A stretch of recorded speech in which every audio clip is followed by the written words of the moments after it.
What's up, everybody? Welcome to Podcast Now. I'm Alex, and in this video, we got to talk about Neil Druckmann and some of the comments that came out today on just what he's talking about for the future of Naughty Dog, the future of gaming. AI is a big one, right? Really, two big ones. You have the AI talk, which we'll do in this video, and then also you have that whole redefining modern video game line. Now, we'll read, and I think it's important too, just in case maybe people are taking him out of context, which honestly, upon reading it, I don't really think at least that part is being taken out of context. So let's go through what was asked, what he said. Those two big kind of controversies are just big things he talked about, and then we'll throw some of my opinions at you, okay? So in terms of the future one, right, like how big this next game from Naughty Dog is going to be, which, by the way, I don't think they are making The Last of Us 3. I fully believe that. Is that the next game that they're doing, and is that the one that he's talking about here? I actually don't think so. I actually really don't think so, but I do think they're making The Last of Us, but I think he's talking about the new game or the new IP, okay? Could you share a personal vision or dream project you hope to see realized in the future of entertainment? I've been lucky to work on several dream projects, and I'm currently excited about a new one, which is perhaps the most thrilling yet. There's a growing appreciation for gaming that transcends all age groups, unlike when I was growing up. This shift is highlighted by our venture into television with The Last of Us, which I hope would bridge the gap between gamers and non-gamers. The show's success has spotlighted gaming, illustrating the rich, immersive experiences it offers. This visibility excites me not only for our current project, but for the broader potential of gaming to captivate a global audience. I'm eager to see how this new game resonates, especially following the success of The Last of Us, as it could redefine mainstream perceptions of gaming. Okay, let's stop there. Let's analyze that. We'll get into the AI afterwards. Okay, he's got to be careful, I think, honestly, with the setting of expectations. And I will say this, I'm not the biggest Neil Druckmann fan, but if we're going to kind of separate that, right, because you have a lot of people online that absolutely hate the guy. And, I mean, my opinion of him is I feel like he tries to be a Hideo Kojima without actually pulling it off. I feel like Hideo Kojima is what he wants, and he's trying really hard to do it, but it's just not working. That's my opinion. Has he made some great games? Has he been a part of some great games? You know, I think people oftentimes forget, like, he was at Naughty Dog for an extremely long time. He was big. He was a big part in many of their games before he became, like, the guy, and before we all kind of knew him, and whatever happened with Amy Hennig, you know, with him as well, right? Even before that, he was pretty influential in even some of those Uncharted games, etc. I want to give him that, you know, at least as just kind of a little bit of credit there, right? But his name has gone back and forth, and, you know, I mean, I guess I didn't avoid the controversy. I told you my opinion on the guy, but if we're going to try to ignore that just for a second to talk about that comment, in my opinion, he's just got to be more careful than that, because he does talk like that often, and it continues to come off the way I just said, right? That he tries to do these things that, like, transcend gaming. And is it important to do things like that? Like, do you have those, like, absolute creative geniuses in like, out there right now? Yeah, you do. But the thing that I find very, again, important in my most influential figures is that they kind of are just doing their own thing, right? Like, sometimes they can be a little cocky, but I almost feel like they're just very, like, headstrong in how they believe something should be done. They just do it, and on the way, they end up reinventing something, right? They end up, like, or pioneering, right? When a Hideo Kojima, or say, like, a George Miller for film, right? He just does his thing, and they might come off cocky or, like, above the rest, but they're kind of just, like, doing what they believe, and it just so happens that it's so insane or so incredible that it has that impact. You know, it captures something in that moment. But even, I guess, again, if you try to ignore that, which even I'm doing a terrible job of doing, it still sets expectations way too high. Okay, I mean, that is, if you want to stop the video right there, that is my just clear-cut thoughts on it. You're putting your expectations, and I know he says, like, it could. He's not guaranteeing that it completely changes your perception of things, but it's close to that. It's very close to that, and I read the entire question, and I read the entire answer, and it's not like I'm taking him out of context. He feels like that is a real possibility, and I mean, maybe he's saying it because of The Last of Us, right? Where, like, The Last of Us, it did something. The first game did something. I mean, the second game actually did something as well, but the first game did something. The show has, you know, managed to do this capturing and has a lot of audience and all that jazz, so maybe he believes, like, the next thing, for the level that Naughty Dog is, should also do that. if you're going to read it like that, I guess, but that's probably also saying the same thing. It's saying when you see Naughty Dog's next game, when you play Naughty Dog's next game, you are expecting something that transcends anything we've already seen. It changes the game in the I mean, that's what he says. It's going to, I mean, he doesn't literally say it's going to change the game, but when you redefine how people think of video games, that is a pretty high up their way of thinking, and it's a pretty high up their way of saying that you think this game is going to literally be a game changer. Now, look, maybe that is the expectation for Naughty Dog. Maybe that's what you at home expect from them right now. I just don't know if you need to say, again, like, from my perspective, you don't need to say that. You just need to do it.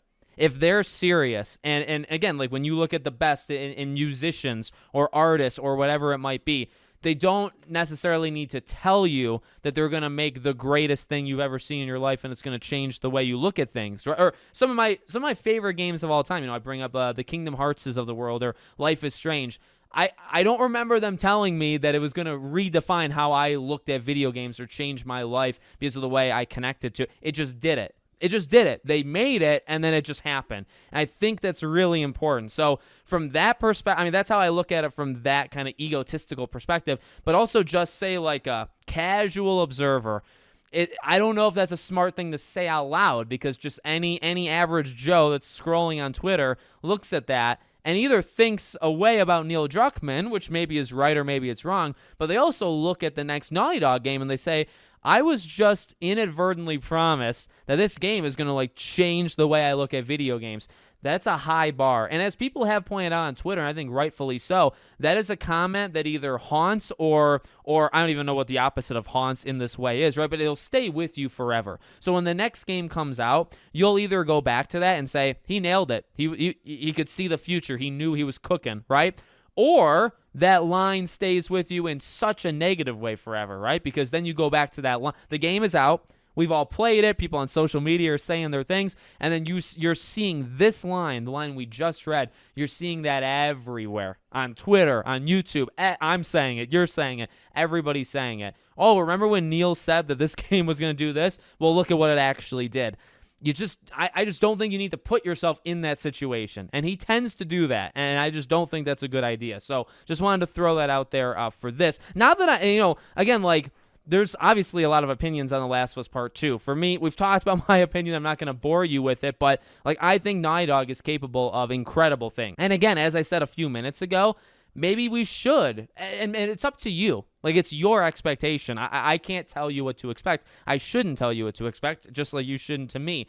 If your expectation for Naughty Dog is, hey, this is a studio that made Jak and Daxter. This is a studio that made Crash. This is a studio that made Uncharted. Uncharted is like my second favorite franchise of all time. This is a studio that's capable of incredible things. Yes, naturally, you are going to expect incredible things with their next game. I am.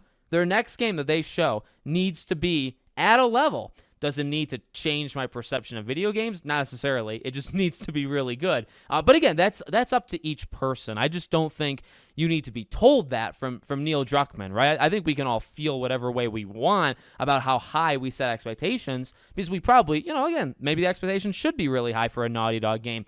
But I don't think him lumping onto it is, and maybe it's a throwaway quote. Maybe he didn't think about it too hard, but it's just something I think you got to watch and be a little bit more careful of. So that's the first thing. Second thing is talking about AI, and oh my God. Okay. I mean, the thing with him, with AI that he talked about was kind of about like telling story and making characters, molding characters.